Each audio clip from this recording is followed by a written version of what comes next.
Welcome back, WNST, Towson, Baltimore, and Baltimore Positive. The summer is here. The cicadas are flopping all over my building right now, and at various points, the Baltimore Orioles are flopping. We invite Luke Jones back on for another wise conversation here in regard to Oriole mayhem or Oriole madness, and certainly as they turn their eye to the road. By the way, dude, can I just ask you, and I'm asking because I don't know the answer to this because I don't listen much. Why does it look like they play football at Tropicana Field? Like, what is it about the lining? Can I just ask you that? That's the only question I have from the whole weekend. That's a great question. I don't know. I do know. I'll give you this bit of trivia. It's not football, but I do know there was a time, I don't know when in the off season, but WWE was actually running Raw and SmackDown, their two weekly cable network shows from the Trop. They were calling it the WWE Thunderdome, and they had all these screens set up, and for fans to virtually be in the crowd and everything. So they used the Trop for that, but I don't think that would have had any impact on how the lines look or anything like that. It's the Trop, man. It's the most depressing venue you could find, other than, I don't know, maybe 3,000 people being at Orioles games when they're 20 games under 500. But really it's not a great place to watch baseball. I know that much. No, I mean, have you ever been? You've never been, right? To the Trop. I have not. So I'll say this. Go ahead. I'll say this. Media that I know who have covered games there, they like the setup from a media standpoint. I don't know what that means exactly, but I don't know if media dining is good. Whatever. Pass there because Rick Vaughn was the PR director, so I did take the media elevator there. It was also the scene of one of my great crimes, which was I got the front row seat behind home plate right after Free the Birds in 07 and the first series. And I sat behind home plate with a Free the Bird sign, and everybody in the section, I had the guy that used to yell. Do you remember the guy in Tampa? I do. Nicky, baby, Nicky. He was on Markakis the night I was there. So, and he was a good guy. He's a New Yorker, loudmouth kind of guy, but a nice enough guy. And the woman that sat next to me, but I handed signs out. So, like, I had a lot of fun there. One night in 07, I flew down just to like ratchet up. This wasn't Angelos called me an unimportant person. Like, it was in the era of my punch back on him. But I did have some fun with that. But I also, my wife and I attended one of the great sporting events and there's a video of it up on YouTube. We drove from, I would call it the Orange Bowl. You would call it Joe Robbie Stadium, whatever they're calling it this week, Hard Rock Stadium, which the last time I saw a football game, no, that's not true. I saw games last year, but I did see the Super Bowl there. The last time I saw a game with that was normal. Right. There you go. Pre-COVID. Pre-COVID, yeah. BC, yeah, exactly, was there. But we drove from a Ravens-Dolphins game in October of 5. It was the year that Tampa won. It was the year that they played the Phillies. I was at Game 7 of the ALCS at Tropicana Field between the Red Sox and the Rays. Yeah, that was 08. 08. Fair enough. Drove 3.5 hours.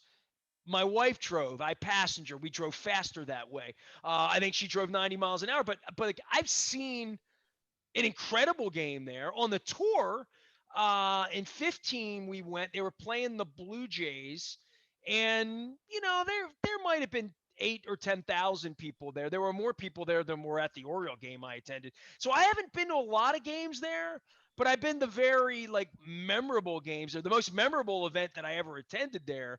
I saw Sweet 16 basketball there. Okay. In 1994. That's correct. You can look this up. Marquette, Duke. I saw Duke play Kentucky there. That's not bad. That's not bad. I saw that game with Mike Messina and Todd Froworth. We were there for spring training, and we were on a junket. It was a Sunday night, or it was a Sunday afternoon, and they weren't pitching that day, or the team had to bus to Fort Myers for all I know. But I saw basketball there. before it was, there was baseball. Before the Rays existed, Mhm. there were no Rays. They were still trying to steal the White Sox and it lost on the Giants. So, Right. the whole Tampa experience is weird for me. But then you go down there now and they're like good, and they've been good for 15 years. And you don't go down there and win games much. And then what happened to the Orioles happened this weekend, right? Yeah, I mean, more often than not, it's a sleepy environment. It's a sleepy atmosphere, as you mentioned. I mean, save for the guy that's heckling Nick Markakis in the past. I remember that guy would yell "Adam, Adam" for Adam Jones years ago. In fact, I remember Jones joking about that once or twice over the years when they come back to Camden Yards after a series. He'd be talking about that guy riding them the whole game. I'm going to find my picture of me with the Rays mascot holding up the Free the Birds sign behind home plate. Yeah, there you go. There you go. But you're right. I mean, it's one of those atmospheres where, it's one thing talking about the Orioles in 12 or 14 or 2016, but the Rays have been good for the most part over the last 13, 14 years. A couple years where they weren't great, but they've been competitive and they've made the playoffs and they've been to a couple World Series. But it's just not much of an atmosphere. So if you're a young team like the Orioles, clearly not very good, and you go there and Keegan Aiken pitch count is out after 4 innings on Friday night. Jorge Lopez has a miserable first inning in terms of luck, just some broken bats, seeing eye, bloop, infield hits, and you're losing 3-0 right off the bat. And then on Sunday, Bruce Zimmerman pitches okay, like nothing special, but competitive, and you manage 1 run. Well, you get swept, and nothing all that terribly remarkable happen. I guess Austin Wynn's hitting a grand slam on Saturday maybe falls into that category because Austin Wynn's just not someone is known as a bat. He's a catch first kind of catcher. That's why he's in the big leagues at this point. But nothing really all that remarkable happened. Nothing really happened that I'm overly outraged about watching it, even from a long-term evaluation standpoint. It's just you go to Tampa or St. Petersburg, you lose to Tampa Bay, who's the far superior team. They played better defense, they pitched better, they hit better. Well, you lost 3, and a first place team beat a last place team. I hate to be that simplistic about it and that dismissive about it, but it's kind of where we are with this thing right now. And especially John Means on the IL. Cedric Mullins gets a day off on Sunday, which is fine. But there's just not a whole lot to point to that's all that terribly compelling about the weekend. In addition to they lost 3, and now they're back in a position where they've lost 4 straight going into a Cleveland series. And they haven't won on the road in like a historic, literally historic, right? Sure. And I was just getting ready to say that, especially when you consider where they were the first 5-6 weeks of the season. They actually played decent ball on the road. Remember, they were terrible at home from the get-go, but they had actually played pretty decent baseball on the road in April and early May. And well, that's gone away. So again, we come back to looking for the individual highlights or the individual disappointments for all those players that kind of fit into that category of at least a maybe for the future. And nothing's really changed in that regard since the last time you and I talked about this. Cedric Mullins has been amazing. Ryan Mountcastle won Player of the Week last week, so that was good to see. But you're still seeing the warts in his approach at the plate, and that's feels like he's going to be Dave Kingman. He's going to be like real streaky, right? Well, I think what's tough, well, first of all, it's ironic you mentioned that because I just read an article not that long ago that kind of looked at the league splits, average on base percentage, slugging. Everybody's baseball has become Dave Kingman. Seriously, I kid you not. I feel like that was a Jason Stark thing because Stark, he's so great at finding those obscure stats that end up being really interesting and actually serve a purpose or a point. Sure, relevant. Yeah, I can't remember if it was him, so I don't want to just give him credit without knowing for sure. But give him credit anyway. I like Jason. I mean, I love reading his stuff at the Athletic, but yeah, I mean that's kind of baseball. But going back to Mountcastle, and we've talked about this, and I don't want to pick on him, for anything that happened over the weekend specifically, other than seeing him in left field. You get a reminder of why he's best suited probably to be a DH long-term or first base, which, first base, assuming Trey Mancini's not here long-term, that very well could be a spot. And if that is, fine. But you look at how he profiles, we've talked about it, doesn't walk much. I mean, that's, very Adam Jones, Jonathan Scope-like in that way. He does strike out a lot, which, hey, isn't unique for him, although he does strike out. He's in a pretty lousy percentile in that regard. Don't they always all do that though? Is there anybody that doesn't strike out anymore? I mean, there's some guys here and there, but yeah, I mean, even the guys who don't strike out a whole lot, they have some other hole in their game that the scouts don't like if they don't strike out, right? It's still relative from the sense of there's no one really there's no one like Tony Gwynn anymore. Where Tony Gwynn I was just reading recently, I can't remember the exact streak, but he went an absurd number of days and games without striking out 2 at bats in a row. It was something silly, and I'm thinking, well, Chris Davis did that 100 out of 150 games a season. You know what's crazy for me? And I've mentioned this a million times. As a kid playing baseball, there was if I struck out, I might come home and cry all night. Yeah. I struck out once in my whole Little League career because I was obsessed with never striking out. Literally, I remember the time I struck out, and it really, making contact was, you could not, my dad would always say, you cannot get on, you can walk, but you have to make contact. When you swing, you have to make contact. It's important.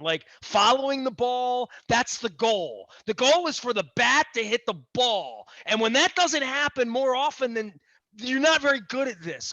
That's how I felt about it. Completely different training they have now, right? It's like the new math they're teaching, right? Well, I think there's something to be said for what you said, and then the approach of putting the ball in play isn't always the optimal outcome, because you can have a situation you ground into a double play.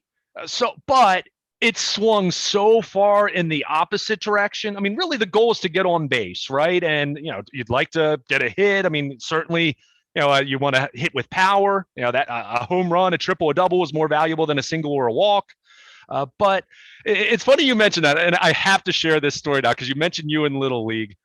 I struck out, and I can't say I was anything, but one of my best friends, and I know he listens to us quite frequently. So if he's listening, Neil High lives in Florida, listens to us on BaltimorePositive.com. I recall him. He could not hit a lick, and he'd be the first to tell you. He was actually the kid who would get to 2 strikes.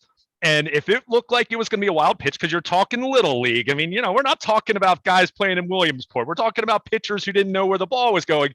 He would deliberately swing and miss, and he was fast, and he would get to first base. Yeah, so you got to have the opposite. Everybody had a kid like that, though. That's I mean, that's what you did. I would think that's kind of a Moneyball principle for a Little League's age and style of play. But no, going back to what you're saying, and going back to Mountcastle specifically. Getting back to, bringing it back to where the Orioles are right now, because he doesn't bring the positional value that, say, Adam Jones did playing center field at a Gold Glove level. You think about all that extra value he provided in terms of his defense, especially earlier in his career, not talking in the later years where you kind of look at his defensive fielding metrics. They weren't as good.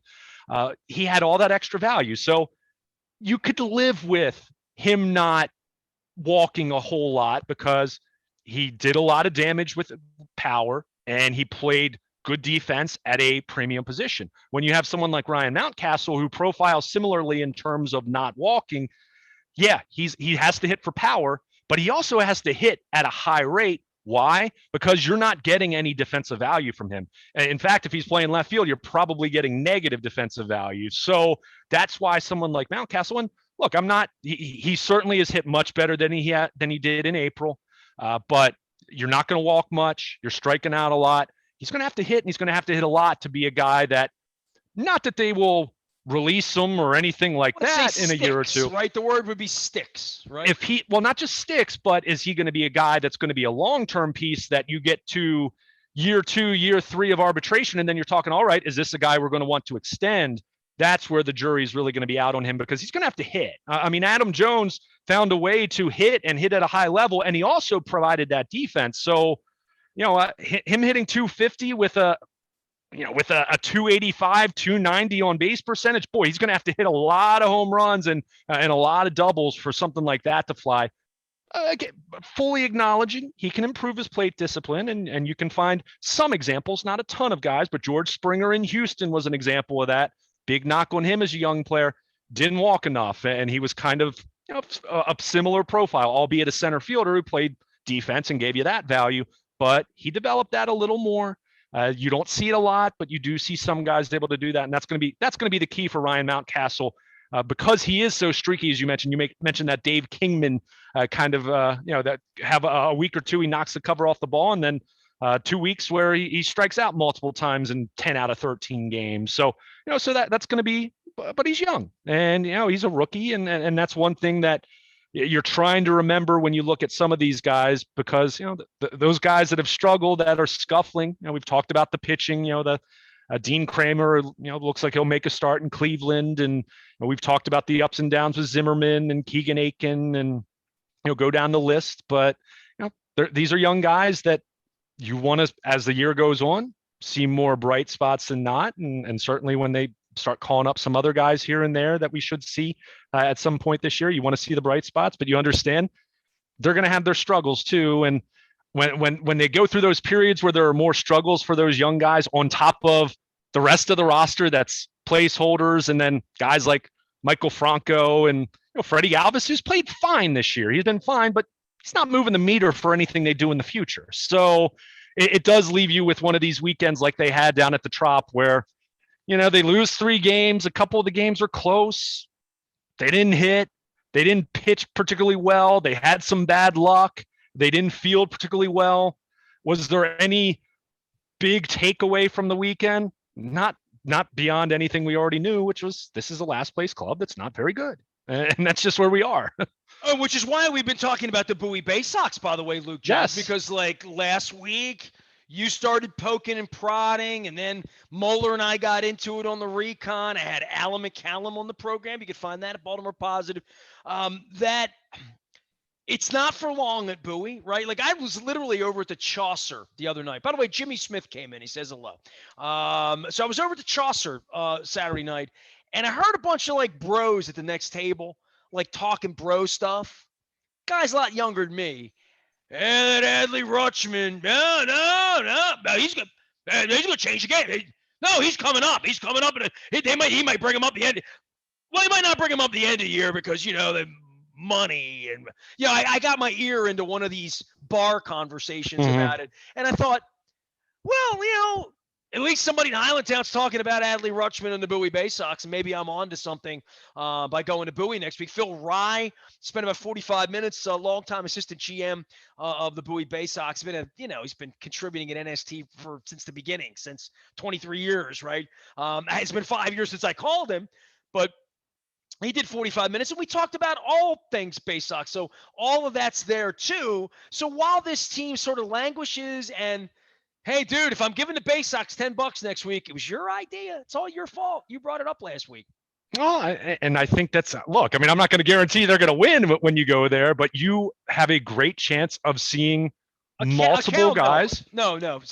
Multiple guys who have a chance to be players that matter for the Baltimore Orioles. And you hope for the next winning Baltimore Orioles club that hopefully isn't too far into the future, but we know it's not happening next week or next year, most likely, barring a 1989. No, Moeller's convinced they're winning 90 next year. I'm telling you. 90 next year, boy, I could see them not being terrible under the right scenario next year, but I think you're starting to sound like him now. But I mean, you're giving me the scenario where everything goes right. No, I'm giving you the most. What I always like to say, okay, the best case scenario and the worst case scenario. Those are such ridiculous outliers. Knowing if you did 1,000 simulations, I'm giving you a range of somewhat plausible outcomes, and this would be on the most optimistic one. Plausible outcome is Rutschman's their opening day catcher. Yeah, Rutschman, he's up at the beginning of May. At that point, DL Hall's knocking on the door. At that point, you're looking at Kyle Bradish, who was the main pitcher they acquired in the Dylan Bundy trade. He's at AAA now, and he's pitched well even early on at AAA. And you're seeing these guys start to move, and even like Gunnar Henderson and Jordan Westberg, they're not in the majors next year, but they're Bowie knocking on the door at Norfolk, and suddenly this thing's starting to move a little more quickly.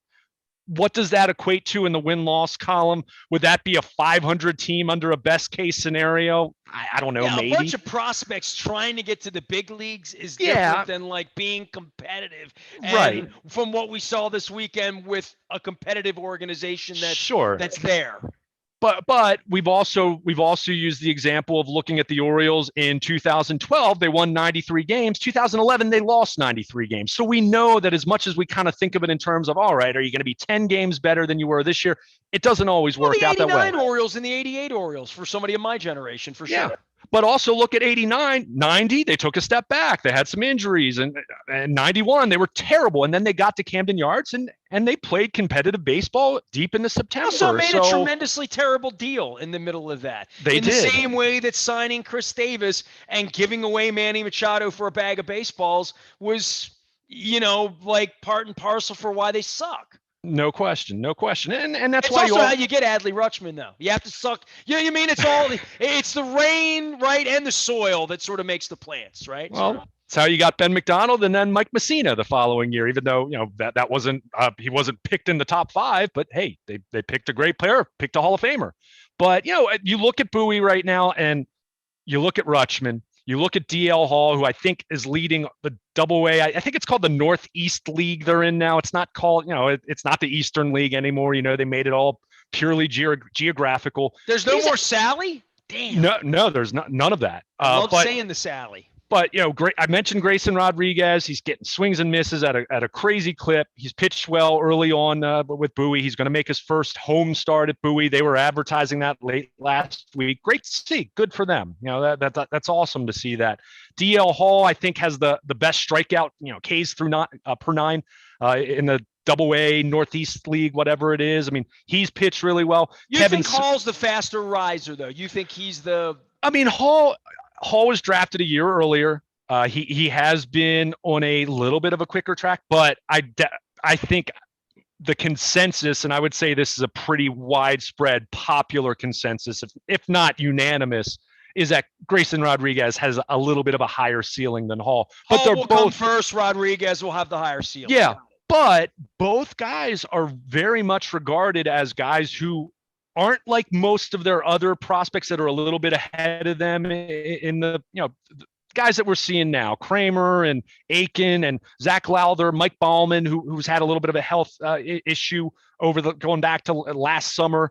Those are more guys that there's a little more uncertainty as far as, okay, is this guy maybe at best a number 3 starter, back half of the rotation, or a guy that might be eventually a great 8th inning high leverage reliever for you, which, Mike Baumann might be that if he's not a starting pitcher, although some people really like Baumann a lot. But DL Hall and Grayson Rodriguez are the two guys that you look at and you see how highly regarded they are. Baseball America just had their newest rankings. They had Grayson Rodriguez as their highest rated minor league pitcher. I mean, that kind of tells you how he's viewed, not just internally, but around the league. These are guys that are viewed as potential aces, guys that could be all-star pitchers, guys that a number 1, number 2, maybe, assuming injuries aren't involved, and that's always a possibility, at least a middle of the rotation plus above average kind of starter with great stuff. So that's exciting to see. Kevin Smith is at Double-A. He was one of the pitchers they acquired last year. They got him in the Miguel Castro trade with the Mets. He's pitched well at Double-A. So they have a lot of guys there. Terran Vavra, who they got last year from Colorado in the Gibbons trade. He's someone who looks like, he's trending that he could be a big league second baseman. So, well, this is what they did with Givens and these guys is try to get, and it's the same thing they're going to do with Mancini in 6 weeks. Sure. It's the same thing. We at some point, Mullins, we talk about these guys and, whatever their value is or perceived value, they're a spreadsheet item to Mike Elias at this point. Right. They're not pile divers yet, in the words of Buck Showalter. Right? You just said it, yet, and that truly is how you have to look at this. I mean, look, should the Orioles be looking to trade Cedric Mullins at the trade deadline this year? I don't think so. However, if there's a team that has a center fielder that gets hurt, a critical part of their lineup, leadoff hitter type, and he goes down for the year, and that's a contending club, and they want to throw a couple top 100 minor league prospects across baseball to you, and maybe another major league ready player, and who knows? Again, I don't know. Baseman. Yeah, I mean, I'm just saying theoretically what it would take if they would blow you away with an offer, and if you look at Cedric Mullins and say, look, he's had a phenomenal year, he's proven himself that he's a legitimate major league starting center fielder, legitimate leadoff hitter, but we look at his peripherals and we say, okay, maybe he's not truly going to be a 320 hitter every year and he's having his career year, which you could say the same thing. If you look back at Nick Markakis' career and see what he did in 2007, 2008, 2009, that was the best version of Nick Markakis that you saw for the rest of his career. So hypothetically, if you saw that with Mullins and if some team wanted to just knock your socks off with an offer, you'd be dumb not to at least consider it.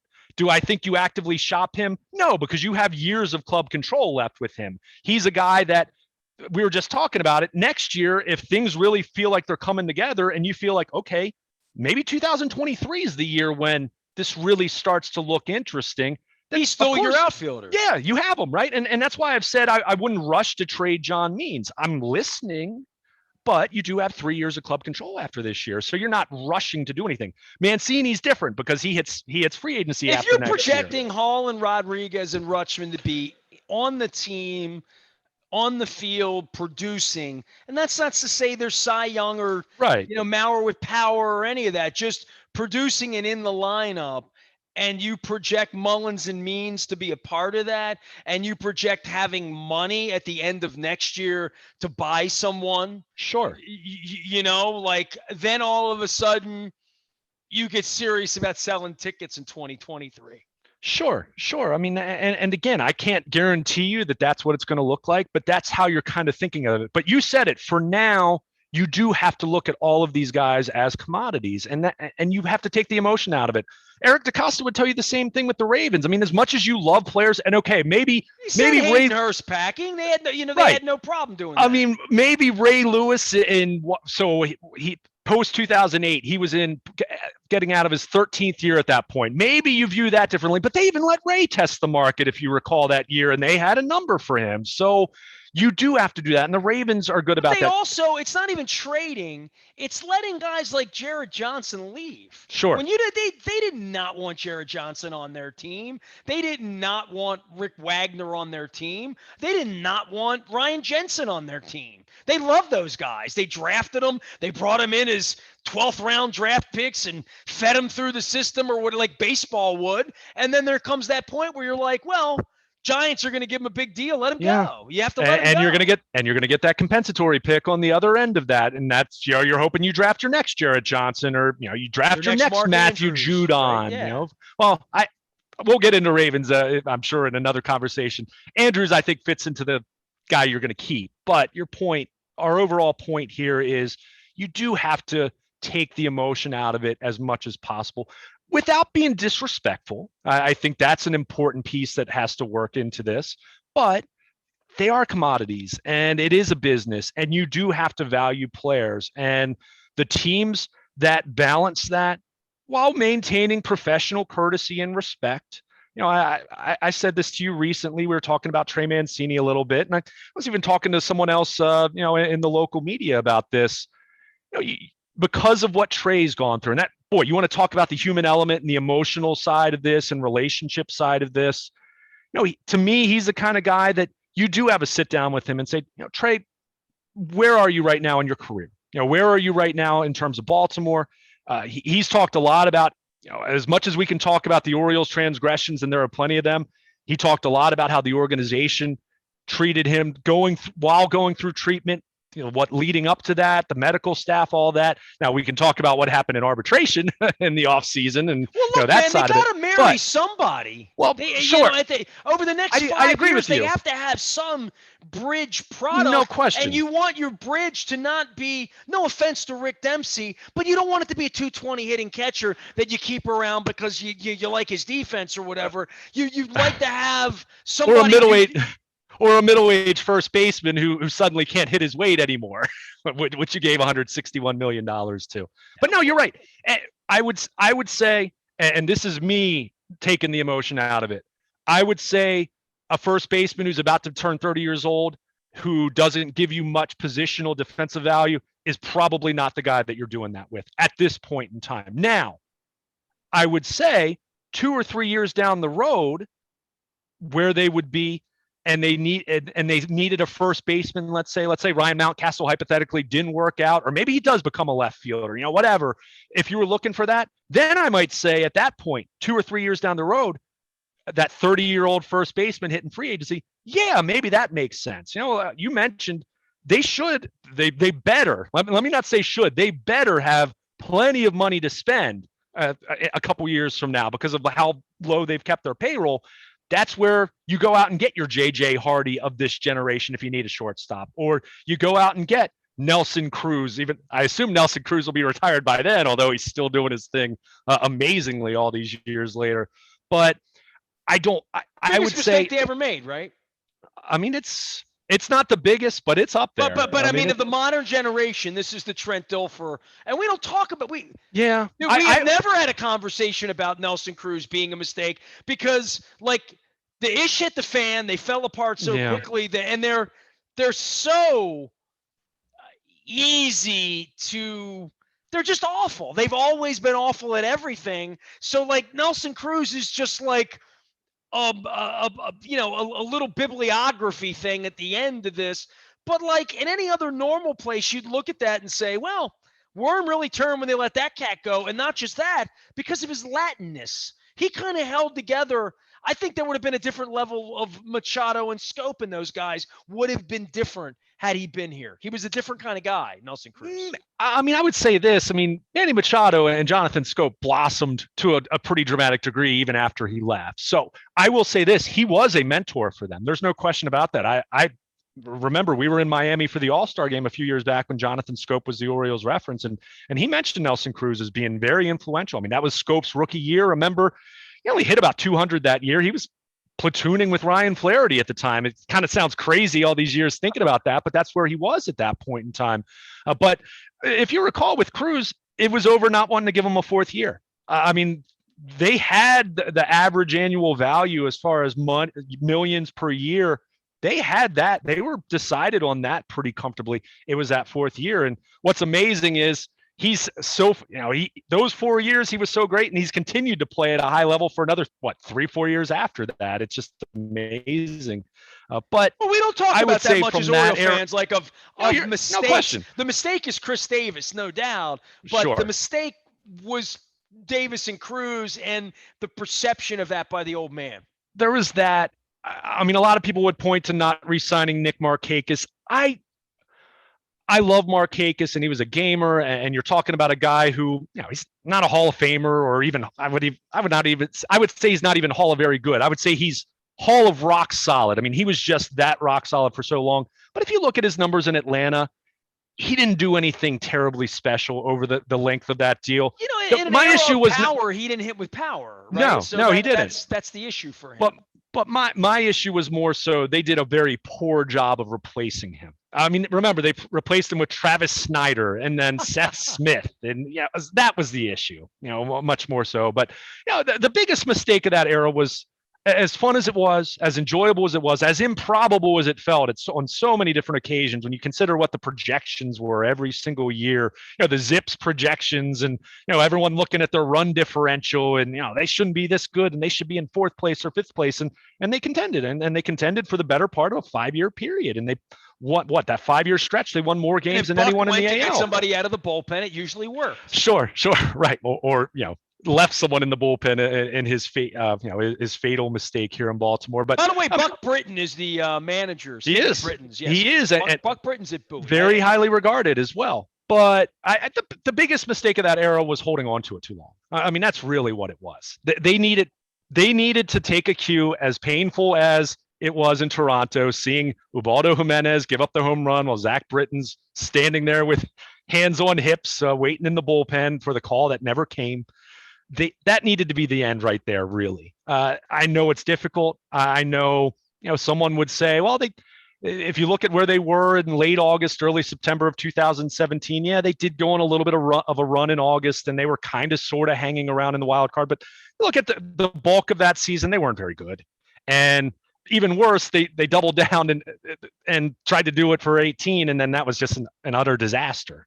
If they had kind of looked at that realistically speaking, and I would still go back to ownership there because you had a GM and a manager who were entering the last year or two of their contract without any assurance of the future. That's just bad business. You never let your brain trust go into the final year of the deal, because if you haven't committed to him at that point, then it should be over, and you should have hired Mike Elias 2 years earlier, or whoever it would hypothetically would have been at that point in time. So yeah, that was the big mistake. But fast forward to where they are right now. Bowie is kind of where it is right now, and that's where I'm going next week. And they've played at a high level. It's been fun. Rutschman hit another home run on Sunday. You see these. Rutschman. He might not be there next week, right? Like, it doesn't cost them anything to bring him to Northwood. I did joke. I said this to you when we talked about this last week. I said, if you're going to see Adley Rutschman at Bowie, don't wait too long, because I fully expect, whether it's next week, whether it's the All-Star break, whether it's shortly thereafter, I do think there's some value to having him catch DL Hall and Grayson Rodriguez for X number of starts just to build that rapport. But he's not going to be there long, and he's going to be at Norfolk at some point in the near future. And then when he gets to that point, let the speculation begin of, do we see him for a cup of coffee in September? I don't know. I'm not going to rule it out. I'm also not going to bet money on it, because I would say, because of the pandemic, I think there's still some value to him playing these minor league games. Certainly not for 2 or 3 more years or anything absurd like that, but there's some value to it. But whether it's September or whether it's at some point next May, June, we remember the Matt Wieters timeline. It would probably be pretty similar to that. We're going to see him, and I would think if they continue to progress, I think DL Hall next year, maybe towards the latter half of next year, would not be impossible. Grayson Rodriguez just got to Bowie, and he is young. So again, those guys aren't going to be up opening day next year. I'm not expecting that, but at the same time, I could see that timeline for their graduation accelerating maybe a little bit. Maybe they don't spend a full season at each level the next couple of years. Maybe it's 2/3 of a season at each level, and maybe you're seeing DL Hall make 4 starts at the end of next year, like we saw Keegan Aiken and Dean Kramer do last year for the Orioles. So it's exciting.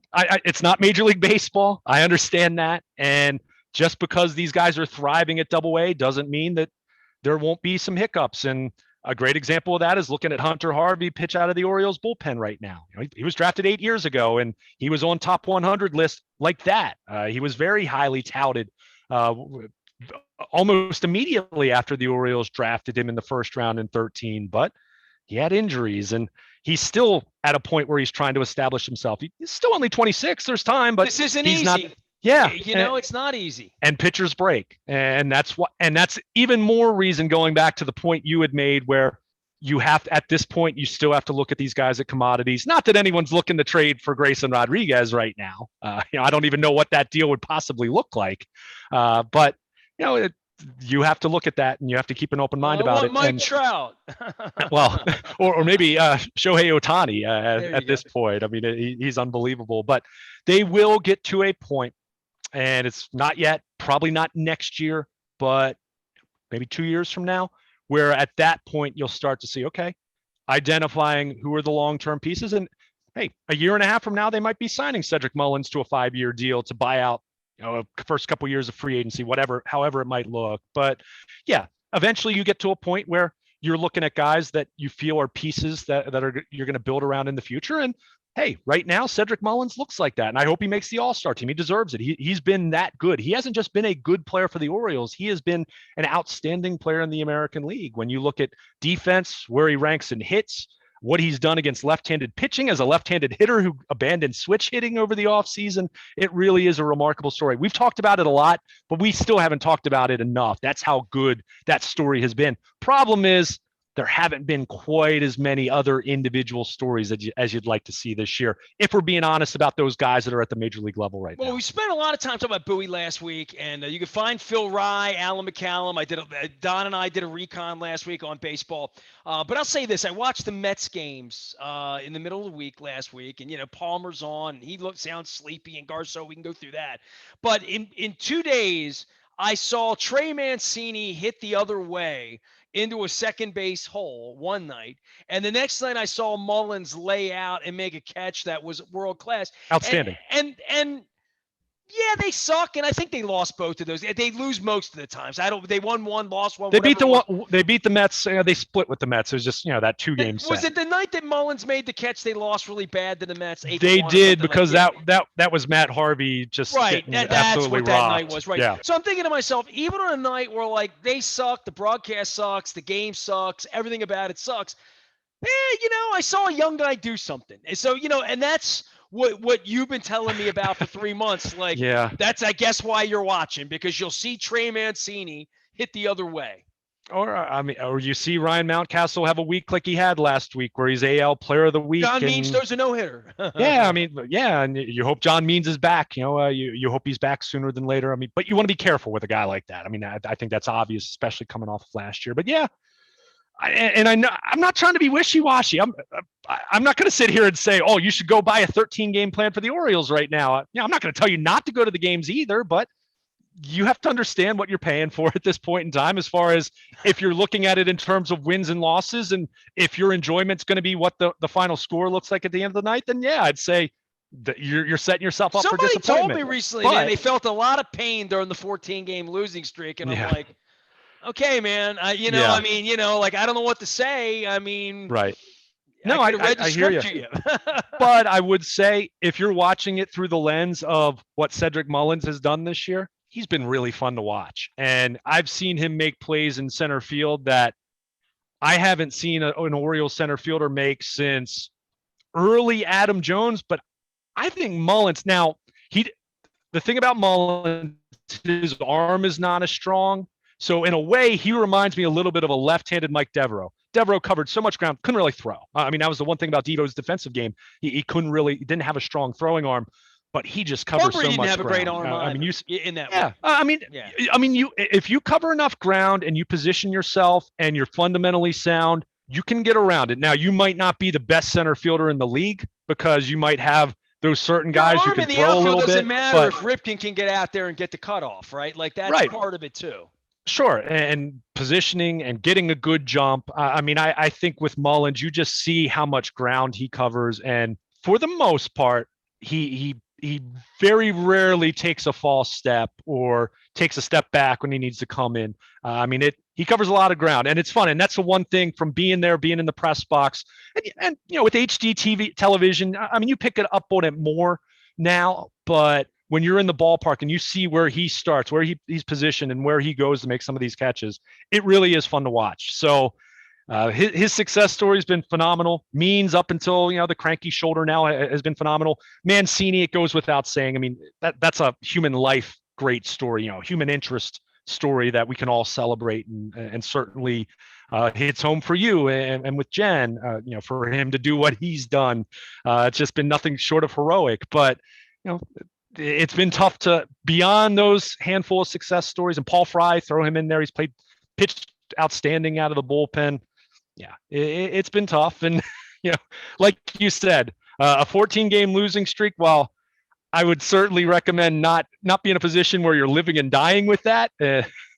I certainly, I'm not going to sit here and try to say that there's much joy to take out of that either. And, I think it reflects in, interest on a nightly basis, weekly basis, night in and night out. I think people are a little more sporadic with it. And hey, I'm not going to be able to, I can't sit here and fault anyone for feeling that way, but hey, it is fun to watch Mullins and the handful of guys on this team who have played at a high level.